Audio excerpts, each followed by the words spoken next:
בוקר טוב לכל הילדים המתוקים, מה שלומכם?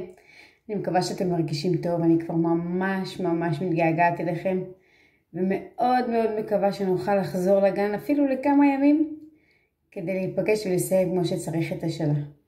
בינתיים אני רוצה היום לספר לכם סיפור שממש מתאים לילדים שמסיימים גן חובה ולקראת כיתה א'. אז אנחנו נספר את הסיפור, ובסוף הסיפור אני גם אתן לכם משימה ממש מעניינת וכיפית שתוכלו לעשות היום בבית. אז לסיפור קוראים אותיות מתוקות. בואו נראה על מה הוא מספר. לקראת חגיגות האלף בית ביקשה הגננת רוחמה מכל ילדי הגן לאסוף מההורים שלהם סיפורים על מנהגים מפעם שהם זוכרים. גל ידעה מיד שלאבא שלה יהיה סיפור.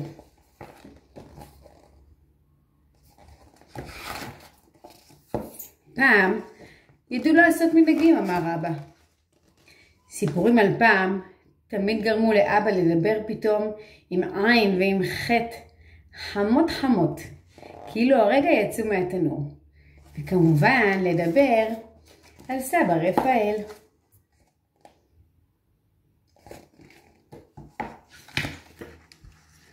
פעם המשיכה בה, כשהילדים עמדו ללמוד א' ב', הכותב, כך קראו למורה, היה הולך לפגוש את סבא רפאל, שכולם קראו לו חכם רפאל המתוק. סבא רפאל באמת מתוק, אמרה אמא. סבא רפאל באמת חכם, אמרה גל. חס לו, אמר אבא, וגל ידע שחס לו, זאת אומרת בערבית בקיצור. ושבקיצור, זאת אומרת בעברית, תנו לי להמשיך בסיפור. בקיצור, הכותב היה מזמין את סבא רפאל לכבוד יום האותיות המיוחד. על השולחן חיכתה לסבא צנצנת גדולה של דבש. סבא היה טובל קנה של סוף בצנצנת, ורושם בדבש מתוק ועסיסי על לוח עץ א', ב', ג', וכל ילד בתורו היה עולה ללוח העץ המתוק ומלקק. א', ב', והאותיות היו מציפות את הפה במתיקות שהייתה רק פעם.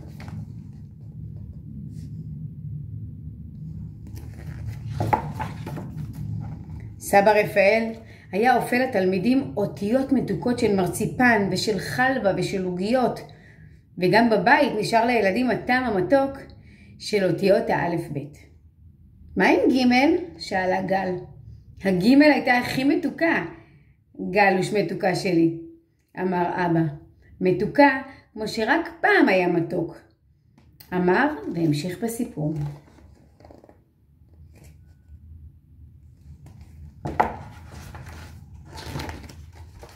את יודעת, כבר בגילך עבד סבא רפאל במאפייה. הוא בעצמו לא למד אצל הכותב. אז איך הוא היה חכם כל כך, אבא? האותיות המתוקות לימדו אותו הכל, גלי. ולא רק אותו, את כל הילדים בכפר. בגלל זה קראו לו חכם רפאל המתוק. קראו גל ואמא במקהלה. נכון, צחק אבא. עד שהילד ליקק את כל האותיות, עד הזנבנב האחרון של האות תו, הוא ידע את כל האותיות האלף בית. אבא ואמא וגל אמרו יחד, היום זה לא כמו פעם, כמו שאומרים אמן בסוף הקידוש.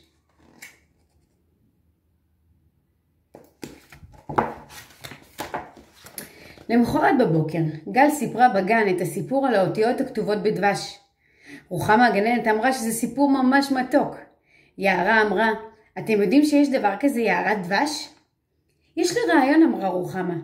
ביום שישי נבוא כולנו עם אותיות מתוקות. כל ילד יכין בבית את האותיות של שמו, עשויות ממה שהוא הכי אוהב. מדבש, ממרשמלו, מחלבה.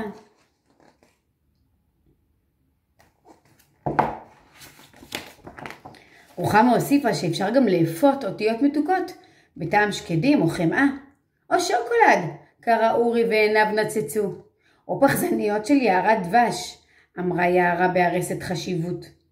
הילדים הוסיפו עוד ועוד הצעות, רק מאור אמר שהוא מעדיף אותיות בריאות. באיזה טעם? שאלו כולם. בטעם ברוקולי, הוא אמר. נעשה לנו חגיגה של אותיות מתוקות, מאלף ועד דבש, אמרה רוחמה. וגם אותיות ברוקולי זה בסדר גמור. העיקר שטעים לכם.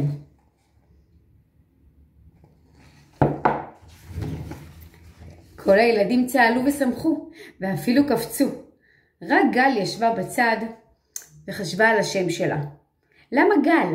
למה שם כל כך קצר? שנותנים 2 ביסים וחסל.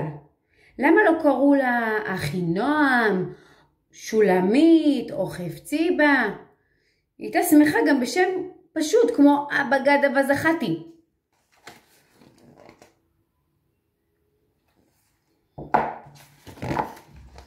בבית אבא נדהם לשמוע שגל חושבת שהשם שלה קצר.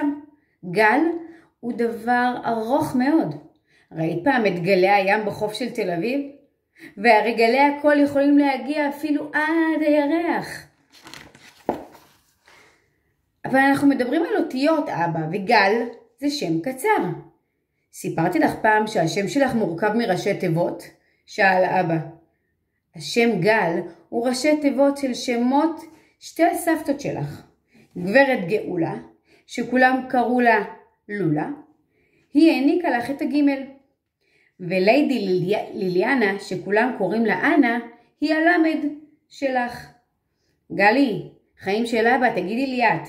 גברת גאולה, ליידי ליליאנה, שכולם קראו לה לולה ואנה, זה שם קצר? ואבא התחיל לצחוק ולצחוק עד שהיה מוכרח לנגב את הדמעות מרוב צחוק.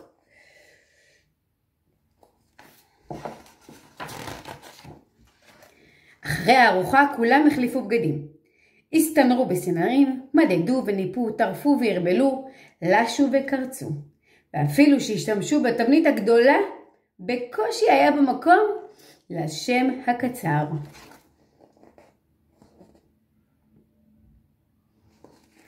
גברת גאולה, ליידי ליליאנה. למחרת הגיע גל, ובידה תבנית עמוסה באותיות. היה יום דביק בגן, עם יערה שהביאה את שמה בעוגיות של דבש, אחינועם בבצק שקדים, בזוק באבקת סוכר, אסף שבקושי הרים את הפה הסופית הארוכה שלו, ומאור שהגיע עם אותיות בריאות וירוקות של נבטים וקרישה. אבל לא נורא, גל נתנה לו לטעום משלה. ובכלל, השם הקצר שלה הספיק לכולם, גם למי שרצה לקחת קצת הביתה. ואם אתם שואלים מה קרה בסוף, אומר לכם שיש לפחות 2 למד מבצק שקדים שעדיין עומדות לקישוט על קיר הגן, ושילדי הגן בקושי הצליחו להגיע עד התו של שלומית, ושבסוף היום 26 ילדים כבר הכירו 22 אותיות מתוקות של א' ב'. אפילו אבא של גל נאלץ להודות שהיום היה בדיוק כמו שהיה פעם.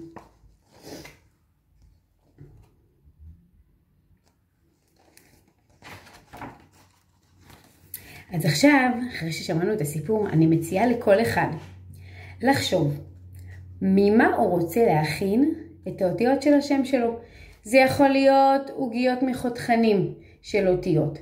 אפשר ליצור גם בעצמכם את האותיות מבצק של עוגיות. ואפשר לחשוב על כל מיני רעיונות אחרים, כמו שיש לנו פה בסיפור. אפשר לקחת למשל מקלות של בייגלה, ואיתם ליצור את האותיות.